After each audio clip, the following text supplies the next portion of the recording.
Marcos, bienvenido una vez más. Para nosotros es interesante ir referenciando lo que va sucediendo en el ámbito del Consejo Deliberante de Río Cuarto, porque de alguna manera esto hace de síntesis de lo que va planteando la necesidad de la comunidad. Y en este sentido, en el medio de la pandemia y en el medio de la crisis económica, ustedes están teniendo una posición clara y concreta respecto de la situación que está viviendo, sobre todo el sector de comercio. Sí, en realidad, bueno, hay una serie de propuestas que hemos venido acercando en el marco del diálogo político que entendemos muy necesario dado el contexto sanitario, social y económico que atraviesa la ciudad. Como decía, hemos venido presentando varias propuestas. Una particular, puntual, que hoy se presentó tiene que ver con la posibilidad de suspender el cobro del estacionamiento medido que implica el sistema de parquímetro en la ciudad mientras duren las restricciones que hoy están vigentes de uso del transporte público de pasajeros para el común de los ciudadanos. Hoy solamente pueden hacer uso de ese servicio quienes son trabajadores esenciales,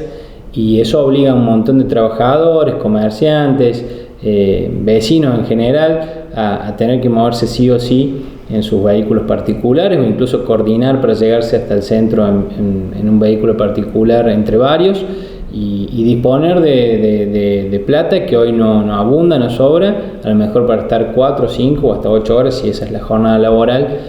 pagando un estacionamiento medio. Entonces, bueno, se trata de fijar prioridades y sobre todo considerar que incluso en este tema puntual el fin que le dio origen al sistema medido de estacionamiento tenía que ver con ordenar el tránsito. Bueno, entendemos que no hay que primar la cuestión recaudatoria, menos en estas circunstancias, sino más bien tener alguna empatía y ponerse al lado de los vecinos con estas pequeñas cosas que son las que quizá tiene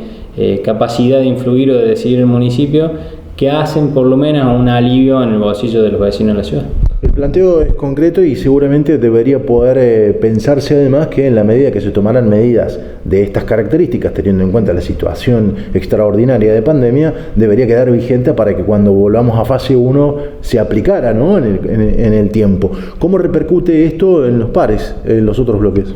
Bueno, lo hemos presentado hoy, esperamos que haya acompañamiento de los demás bloques, fundamentalmente del bloque del oficialismo, porque en definitiva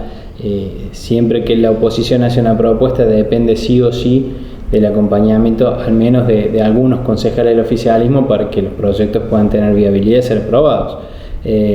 Claramente el proyecto establece en el articulado, es un solo artículo simple y sencillo, que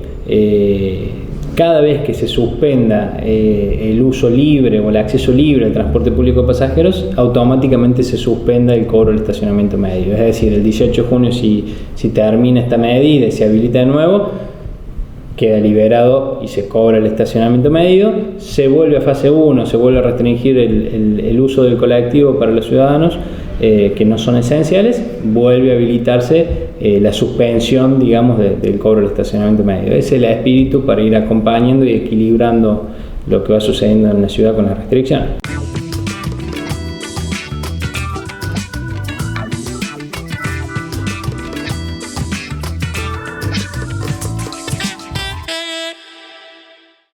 No te es ajena la situación de los comerciantes en general,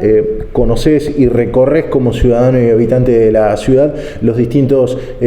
barrios y los distintos sectores. ¿Qué estás encontrando como marco referencial en cuanto a inquietudes o planteos que te pueden ir haciendo los vecinos comunes? La verdad que uno con mucha preocupación encuentra un nivel de saturación en la capacidad de soportar importante y es entendible, hay mucho enojo y la responsabilidad nuestra es tratar de canalizar ese enojo en propuestas que le lleven alivio, sobre todo en un sector tan dinámico de la economía en la ciudad como es el sector de comercio y de servicios, que en definitiva hace un aporte muy importante a la posibilidad de que el Estado local consiga fondos propios y financie otro tipo de prestaciones. Y en ese marco también hemos hecho dos propuestas que le hicimos llegar al intendente y que después formalizamos, por lo menos una en proyecto de ordenanza. Una tiene que ver con convocar una mesa de concertación donde esté el intendente, los 3 bloques, la mesa ejecutiva del Consejo Económico y Social, donde están representadas las instituciones más importantes de la ciudad, y un delegado del gobierno provincial para hacer diferentes gestiones que puedan encontrar alguna posibilidad de alivio, ya sea en los servicios de gas y de PEC, como también en la posibilidad de gestionar y tratar de articular con el sector inmobiliario algunas flexibilizaciones en el cobro de alquileres que permitan salvar a comercios que ya en la primera ola de la pandemia el año pasado sufrieron mucho y tuvieron que cerrar sus puertas varios,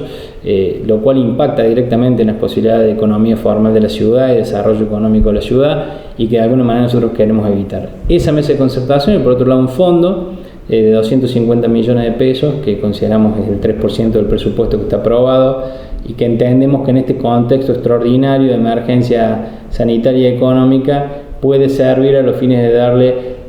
las herramientas para sobrevivir al menos a varios comercios, varios prestadores de servicios. Esto es 200 millones de pesos que consideramos pueden ir en créditos reintegrables blandos, 6 meses de gracia y 12 cuotas fijas para devolverse, de hasta 300.000 pesos, y 50 millones que irían a un fondo de subsidios no reembolsables para aquellos pequeños prestadores de servicios, comerciantes que no tienen capacidad de devolución, pero con hasta 70.000 pesos en esa posibilidad del subsidio, quizá pueden pagar alguna deuda, saldar algún gasto o algún costo que tienen, que les permite estirar la posibilidad de tener abiertas las puertas o de prestar su servicio, hasta tanto, ojalá, Dios quiera, en las próximas semanas empiece a bajar la curva de contagio y se vuelva a la normalidad. En este sentido,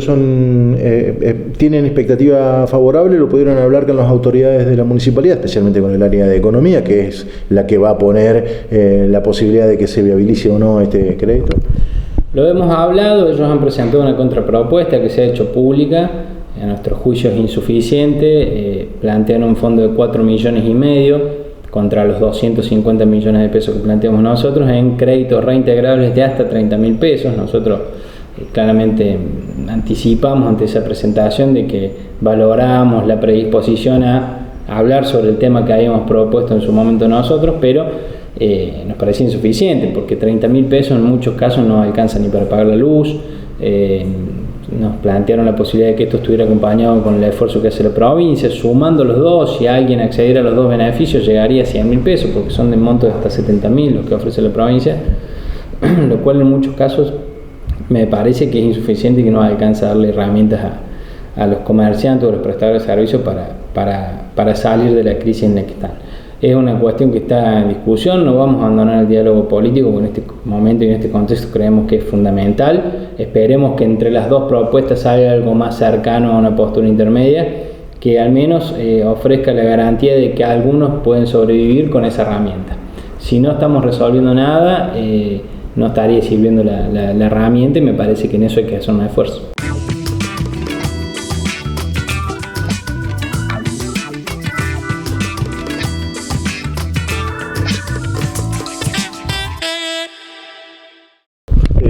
Sobre todo, además, teniendo en cuenta que culturalmente el comerciante, el pyme de la ciudad y de esta región, si hay algo a lo que no está acostumbrado es precisamente a pedir ese tipo de aporte y de ayuda, ¿no? Siempre intenta resolver las cuestiones por motu propio. Así es, de alguna manera el espíritu de la propuesta nuestra tiene que ver con que en este momento nos parece que es momento de que el Estado haga un esfuerzo por asistir a los sectores de la economía formal, no porque vaya en detrimento de aquellos sectores más vulnerables o de la economía informal.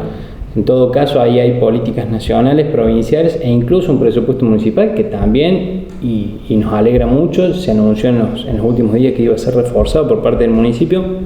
para atender a esos sectores más vulnerables que no tienen trabajo, que no tienen ingresos formales. Pero en este momento nos parece que hay que apostar por salvar a aquellos que, como vos bien decías, no están acostumbrados a ir a pedir al Estado, se las arreglan solos y son los que aportan en gran medida el funcionamiento del Estado para atender a esos otros sectores vulnerables.